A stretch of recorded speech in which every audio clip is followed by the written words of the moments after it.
Hello friends, मेरा नाम है राहिल और इस वीडियो में हम बात करने वाले एसबीआई मल्टी कैप फंड्स के बारे में।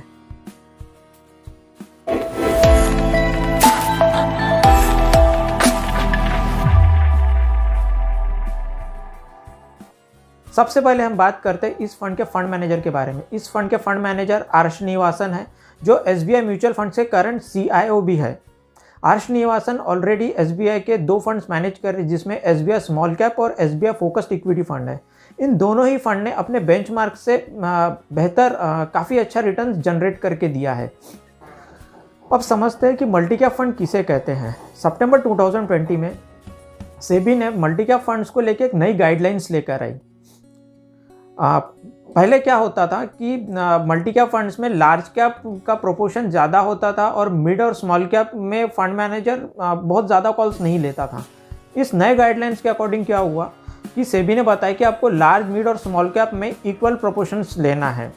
लार्ज कैप में 25%, मिड कैप में 25% और स्मॉल कैप में 25%, और रिमेनिंग जो 25% रहेगा वो फंड मैनेजर मार्केट डायनामिक्स के अकॉर्डिंग अपने इन्वेस्टमेंट को चेंज कर पाएगा। अब सेबी ने लार्ज कैप, मिड कैप और स्मॉल कैप इसको भी उन्होंने क्लासिफाइड कर दिया है। टॉप 100 कंपनीज सेबी के अकॉर्डिंग जो टॉप 100 कंपनीज है वो लार्ज कैप कंपनी है। 101 टू 255 जो कंपनी रहेंगी वो मिड कैप कैटेगरी में आ जाएंगी, और 250 के बाद की मीन्स 251 से आगे की जितनी भी कंपनियां रहने वाली है ये पूरी कंपनियां स्मॉल कैप कैटेगरी में आएंगी। अब बात करते हैं कि हमें मल्टी कैप फंड में क्यों इन्वेस्टमेंट करना चाहिए। जब मार्केट में फॉल आता है तो सबसे ज़्यादा जो स्टॉक गिरते हैं वो गिरते हैं मिड और स्मॉल कैप कैटेगरी के stocks as compared to large cap stock. अभी आप स्क्रीन पे देख सकते हैं कि 2008 में जब सब प्राइम क्राइसिस आया था तो उस टाइम जो सबसे ज़्यादा स्टॉक गिरे थे वो मिड और स्मॉल कैप स्टॉक गिरे थे एज कम्पेयर टू इंडेक्स। जो हमारा निफ्टी 100 TRI है उसके कंपैरिजन में लार्ज और मिड कैप स्टॉक ज़्यादा गिरे हैं। लेकिन उसके बाद जो रिकवरी आई है उसमें सबसे ज़्यादा जो रिटर्न दिए हैं वो भी मिड और स्मॉल कैप स्टॉक ने दिए हैं। पिछले 10 सालों में लार्ज कैप, मिड कैप और स्मॉल कैप इन तीनों ही कैटेगरी के स्टॉक ने अच्छा रिटर्न बना के दिया है, लेकिन सबसे ज़्यादा रिटर्न जिसने बना के दिए वो मिड और स्मॉल कैप स्टॉक्स ने बना के दिए हैं। अभी अगर हमको ज़्यादा रिटर्न चाहिए तो हम मिड और स्मॉल कैप फंड्स में या स्टॉक्स में पैसा इन्वेस्ट कर सकते हैं, लेकिन वहाँ पे सबसे बड़ा जो पेन होता है ना कि वहाँ पे लिक्विडिटी का इशू आता है, और दूसरी बात कि वहाँ पे वोलेटिलिटी बहुत ज़्यादा होती है। अगर मान लीजिए इंडेक्स अगर 10% गिरता है तो वो स्टॉक 15 और 20% तक के भी गिर जाते हैं। और अगर हम लोग लार्ज कैप में इन्वेस्ट करते हैं तो वहाँ पे हमको रिटर्न कंसिस्टेंट मिलता है, लेकिन हम जो रिटर्न एक्सपेक्ट करते हैं वो रिटर्न हमको नहीं मिल पाता वहाँ पे। तो इसका सोल्यूशन क्या है? तो इसका सोल्यूशन है मल्टी कैप फंड्स। अब ये जो मल्टी कैप फंड जो होता है ना, ये तीनों का कॉम्बिनेशन होता है। इसमें लार्ज कैप भी होता है, इसमें मिड कैप भी होता है, इसमें स्मॉल कैप भी होता है। तो इसके अगर आप रिटर्न देखोगे तो इसके रिटर्न लार्ज कैप से आपको ज़्यादा दिखेंगे।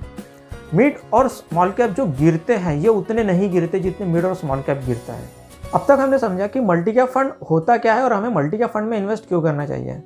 अब आप लोग कहेंगे कि मार्केट में ऑलरेडी बहुत सारे मल्टी कैप फंड्स हैं, तो एसबीआई मल्टी कैप फंड में हमें क्यों इन्वेस्ट करना चाहिए। एसबीआई के पास सेक्टर वाइज एनालिस्ट हैं। यह एनालिस्ट का काम होता है कि अपने सेक्टर के जो सबसे हाई कन्विक्शन स्टॉक हैं उनके ऊपर रिसर्च करना और फर्दर एनालिसिस के लिए इन्हें सिलेक्ट करना। ये अपने सेक्टर की जो बेस्ट कंपनियां हैं उसके ऊपर ये रिसर्च करते हैं और उन्हें इन्वेस्टमेंट के लिए सिलेक्ट करते हैं। ये बोल रहे हैं कि स्टॉक मार्केट में 2000 कंपनियां ही हैं जिनका मार्केट कैपिटलाइजेशन 100 करोड़ से ज़्यादा का है। इन 2000 कंपनियों में से 800 कंपनियां ऐसी है जो इन्वेस्टमेंट्स के लायक हैं, और इन 800 कंपनियों में से 450 कंपनियां ऐसी हैं जो पैसिव यूनिवर्स का पार्ट है। अभी पैसिव यूनिवर्स मीन्स ये होता है कि ये वो कंपनी है जिसके ऊपर किसी भी तरह की कोई रिसर्च अवेलेबल नहीं है। अगर इन स्टॉक को एक्टिव कवरेज का पार्ट्स होना है तो इन्हें स्क्रीनिंग फिल्टर से होके गुजरना पड़ेगा। अब ये फिल्टर्स क्या होते हैं, जैसे कि क्वालिटी फैक्टर होता है ROE, ROCE, ROIC, return on investment capital. Growth factor होता है जैसे EPS, EBITDA और पीयर कंपैरिजन। ये सारे जो होते हैं ये स्क्रीनर से जो स्टॉक्स गुजरेगा वो स्टॉक एक्टिव कवरेज में आएगा। अभी 450 हमने देख लिया कि ये पैसिव यूनिवर्स का पार्ट है। जो रिमेनिंग 350 स्टॉक है ये एक्टिव कवरेज का पार्ट्स हैं। अब ये जो 350 स्टॉक है इन्हें फर्दर क्लासिफाइड किया गया है 3 पार्ट्स के अंदर। अब ये जो 350 स्टॉक जो सिलेक्ट हुए हैं इसके ऊपर एनालिसिस डिटेल एनालिसिस करेगा, इसके ऊपर रिपोर्ट प्रिपेयर करेगा, इसका टारगेट प्राइस सेट करेगा और लास्ट में इसे रेटिंग देगा। इस स्टॉक को सिलेक्ट करने का एक 7 पिलर प्रोसेस है जिसे आप स्क्रीन पे देख सकते हो। सबसे पहले ये लोग क्या करते हैं, किसी स्टॉक को सिलेक्ट करने के लिए स्क्रीनर क्वांटिटेटिव मॉडल रन करते हैं, जिससे ये स्टॉक को आइडेंटिफाई करते हैं फर्दर रिसर्च के लिए। सेकंड स्टेज में क्या होगा कि जो स्टॉक सिलेक्ट किए गए हैं उनको ग्राउंड पे जाके चेक करेंगे। इसके लिए ये लोग मैनेजमेंट से बात करने वाले, सप्लायर से, कस्टमर से, वेंडर से और इनके जो कॉम्पिटिटर हैं उनसे भी ये लोग फीडबैक लेंगे। ये इन 7 स्टेज प्रोसेस का ये सबसे इंपॉर्टेंट स्टेज है, क्योंकि यहाँ पे ये लोग बहुत सारी इन्फॉर्मेशन को कलेक्ट करने वाले हैं और उसे वहाँ पे ये लोग क्रॉस वेरीफाई करने वाले हैं। इस स्टेज के बाद स्टॉक जो है वो नेक्स्ट स्टेज पे जाएगा, जिसे फाइनेंशियल एनालिसिस स्टेज बोलते हैं।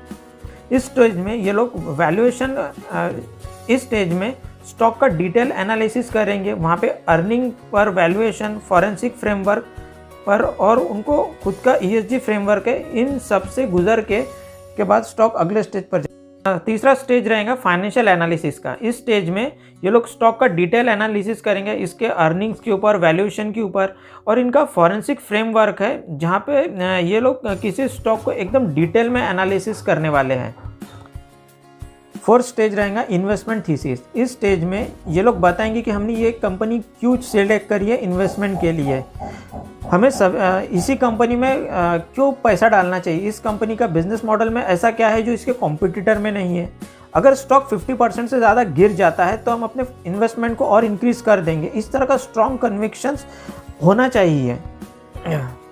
फिफ्थ स्टेज रहेगा पोर्टफोलियो कंस्ट्रक्शन। इस स्टेज में पोर्टफोलियो का साइज़ कितना रहेगा, कितने स्टॉक लेना है, कब बाय करना है, कब सेल करना है, रिस्क मैनेज करना, ये सब इस फिफ्थ स्टेज का पार्ट रहेगा।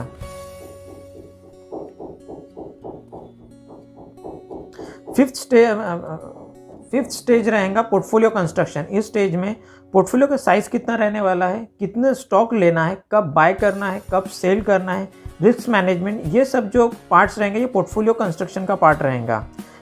सिक्स्थ स्टेज रहेगा एग्जीक्यूशन। इस स्टेज में market intelligence, price volume trade और टेक्निकल एनालिसिस किया जाएगा। सेवन स्टेज रहेगा मॉनिटरिंग।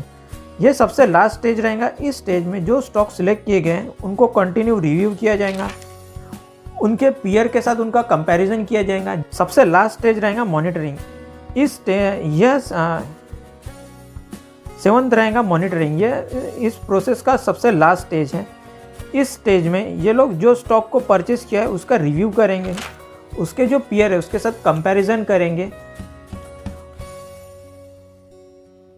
जो स्टॉक सिलेक्ट किया है वो अपने पीयर से बेहतर परफॉर्म कर रहा है या नहीं, इसको ये लोग चेक करेंगे। तो ये पूरा प्रोसेस रहेगा स्टॉक को सिलेक्ट करने का। तो ये पूरा प्रोसेस रहने वाला है स्टॉक को सिलेक्ट करने से लेकर स्टॉक को मॉनिटर करने का।